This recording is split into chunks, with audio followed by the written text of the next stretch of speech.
বিটিচিত কোনো সিন্ডিকেট নাই, কেৱল টোলগেটহে আছে।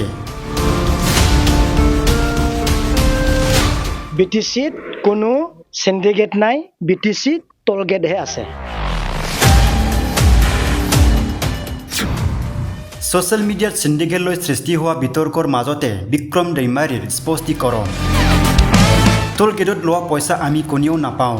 গাড়ী পাৰ হ'লেহে সেই ধন স্বয়ংক্ৰিয়ভাৱে কাটি লৈ যোৱা হয়, কোনেও নগদ ধন লাভ নকৰে। হয়, আগতে প্ৰমোদ বড়োৱে চৰকাৰ চলোৱাৰ সময়ত সিন্ডিকেট আছিল। বিক্ৰম দৈমাৰী ক'ত ক'ত আছে টোলগেট? গোসাইগাঁৱত একটা আছে, পাটগাঁৱত একটা আছে আৰু এই বিজনীত একটা আছে। বিটিচি ক্ৰছ কৰে, সেইটোৱে টোলগেট কয়। সিন্ডিকেটটো তেনেকুৱা দেখা পোৱা নাই। আৰু এই টোলগেটৰ পইচাটো আমি নাপায়। স্ক্ৰিনিং কৰি পেলাই গাড়ী যিটো সোমাই যাব লগে লগে ডিডাক্ট কৰি লৈ যায়, কাটি লৈ যায়। কিন্তু বিটিচিত এক সময়ত সিন্ডিকেট আছিল। সেইটো হ'ল মাননীয় প্ৰমোদ বড়ো ডাঙৰীয়া যেতিয়া নেকি চৰকাৰ গঠন কৰিছিল, চৰকাৰ চলাই আছিল, এই সময়ত এটা সিন্ডিকেট আছিল।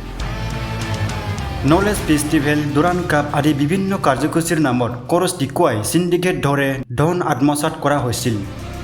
আমাৰ বিপিএফ চৰকাৰ অহাৰ লগে লগে হাগ্ৰামা মহিলাৰী ছাৰে সেই আটাইবোৰ বন্ধ কৰি দিলে বুলি স্পষ্টকৈ উল্লেখ কৰে TCL চেয়াৰমেন বিক্ৰম দৈমাৰীয়ে।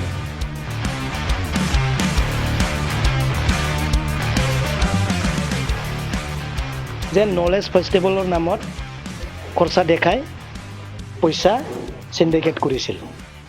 দুৰাণ কাপৰ নামত খৰচাবিলাক দেখাই পইচা বিটিচিৰ পৰা সিন্ডিকেট কৰিছিল, পইচা খাইছিল। এইবোৰ গোটেই প্ৰমাণ পত্ৰ এতিয়ালৈকে আছে।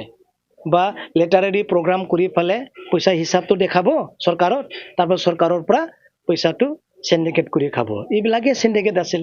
কিন্তু হাগ্ৰামা মহিলাৰ ছাৰে ডাঙৰীয়া অহাৰ লগে লগে এইবোৰ সিন্ডিকেট বন্ধ। তাৰ কাৰণে মই ক'ব খুজিছোঁ বিটিচি কোনো সিন্ডিকেট নাই, বিটিচিত টোলগেটহে আছে। Thank U.